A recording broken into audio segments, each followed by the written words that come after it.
LED purse seine मासेमारीमुळे मत्स्य व्यवसाय धोक्यात। नमस्कार, मी रेणुका नाडकर आणि आपण पाहताय समर्थन लाईव्ह। गेल्या काही वर्षांपासून सागरी वादळ, लॉकडाऊन, सीआरझेड क्षेत्र, प्रस्तावित वाढवण बंदर यामुळे पालघर जिल्ह्यातील मच्छीमारांना अनेक समस्यांना सामोरं जावं लागत आहे। याचबरोबर एलईडी पर्ससीन मासेमारी आणि मासेमारी बंदीचा कालावधी कमी केल्याने मच्छीमारांवर उपासमारीची वेळ ओढवली आहे। एलईडी पर्ससीन बोटींद्वारे जास्त मासेमारी केली जात असल्याने मत्स्य उत्पादनात घट होत आहे।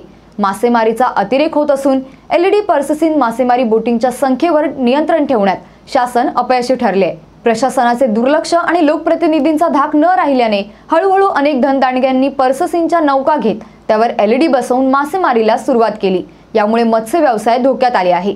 याबाबत मच्छीमार बांधवांचं काय म्हणणं आहे पाहूयात। विनोद गंगाधर पाटील, अखिल महाराष्ट्र मच्छीमार कृती समिती, पालघर जिल्हाध्यक्ष। येथे जे मच्छीमार आहेत त्यांच्या नेमक्या समस्या काय आहेत? जेटी बद्दल असतील किंवा मासळी बद्दल असतील? सध्या तरी 2014 सालापासून जी 75 दिवसाची मासेमारी कालावधी, बंदी कालावधी होती, ती 61 दिवसावर जेव्हा शासनाने आणली, महाराष्ट्र पूर्ण केंद्र सरकारने पश्चिम किनारपट्टी आणि पूर्व किनारपट्टी यांना दोघांना पण 61 दिवसाची जेव्हापासून केलं आहे, तेव्हापासून मत्स्यसाठे संपुष्टात येऊन आणि आमची मासेमारी खूप कमी व्हायला लागलेली आहे। आणि 1 ऑगस्ट ते 15 ऑगस्ट ह्या कालावधीमध्ये सायक्लोन म्हणजे वादळी वारे वाहतात आणि आमच्या नौका ज्या आहेत त्या जवळजवळ 8-10 दिवस समुद्रामध्ये येऊन जाऊन परत येऊन थकून जातात, भरपूर नुकसान होते। ह्यामुळे आम्ही ह्या वेळेला गुजरात आणि महाराष्ट्र असं एकत्र येऊन एक स्वयंस्फूर्तीने 15 ऑगस्टला आम्ही मासेमारी चालू करायचं ठरवलेलं आहे आणि त्याबद्दल आम्ही शासनाकडे सुद्धा पुढील हंगामापासून 15 ऑगस्टचे शासनाने आदेश करावे असं एकंदरीत आमचे प्रयत्न चालू आहेत। मग ही जी मासळीचं संकट आलंय किंवा जो तुटवडा जाणवतोय मासळीचा, तो कृत्रिम आहे की नैसर्गिक आहे, काय वाटतं? जर आपण पश्चिम किनारपट्टीला जो अरेबियन समुद्र आहे, त्या समुद्राला लागून जेवढी देश आहेत त्या सर्व म्हणजे जास्तीत जास्त देशामध्ये 3 महिने, 4 महिने, 5 महिने असं बॅन पिरियड असतो।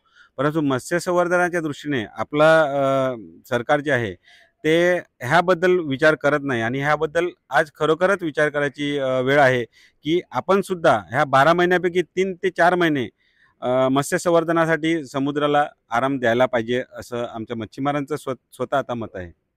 मग यावर पर्ससीन बोटींबाबत तुमचं काय मत आहे? कारण की त्यांचा सध्या जास्त वाढलेला दिसतो। पर्ससीन मासेमारी जी आहे ह्याबद्दल 2016 पर्यंत 492 लायसन्स बोटींना दिलेले होते आणि ते सुद्धा फक्त डिझाईन जी केलेली पर्सनीट फिशिंग ही तारली आणि बांगडा फिशिंगसाठी। परंतु हा मासा जो आहे तो महाराष्ट्राच्या म्हणजे दक्षिण भागामध्ये जे किनारपट्टी आहे, सिंधुदुर्ग, रायगड, गोवा ह्या भागामध्ये तारले आणि बागडा फिशिंग होते।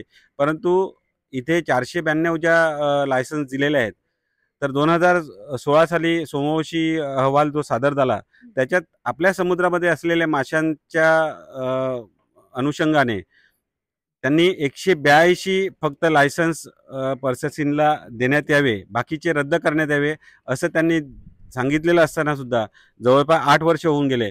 परंतु आपल्या सरकारने ते लायसन्स तर कमी केले नाहीत, परंतु ह्या 492 लायसन्सच्या आधारावरती 2 ते 2,500 नौका बेकायदेशीररित्या ह्या महाराष्ट्राच्या पश्चिम किनारपट्टीवरती फिशिंग करताना दिसत आहेत आणि त्याच्यावर सुद्धा जर कारवाई शासनाच्या अधिकाऱ्यांना करायची असेल तर ते सुद्धा ठरवून आणि एक ठरवल्याप्रमाणे एक 5-10 नौकांवरती कारवाई केल्यासारखं दाखवतात।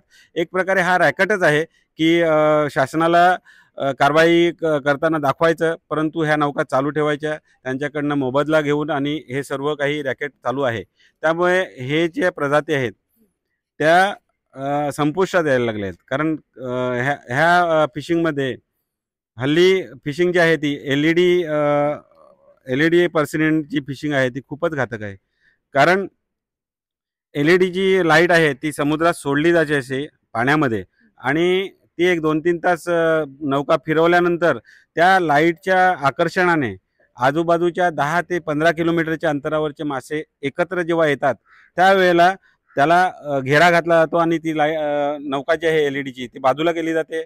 ह्यामध्ये जवळपास जी मासेमारी व्हायला पाहिजे नैसर्गिकरित्या त्या अनुषंगाने 10 पटीने मासे त्या LED मध्ये मिळतात आणि त्यामुळे हे मत्स्यासाठी जे आहेत ते संपुष्टात यायला लागलेले आहेत.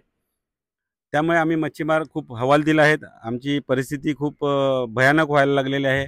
म्हणून स्वयंस्फूर्तीने आम्ही हा जो कालावधी आहे 2 महिन्याचा तो आम्ही 15 ऑगस्टला समुद्रात जाण्यासाठी स्वयंस्फूर्तीने ह्या वर्षी जवळपास 2-3 अजून सभा व्हायच्या आहेत. त्यात ठरवून आम्ही 15 ऑगस्टपासून फिशिंगला जाणार आहोत.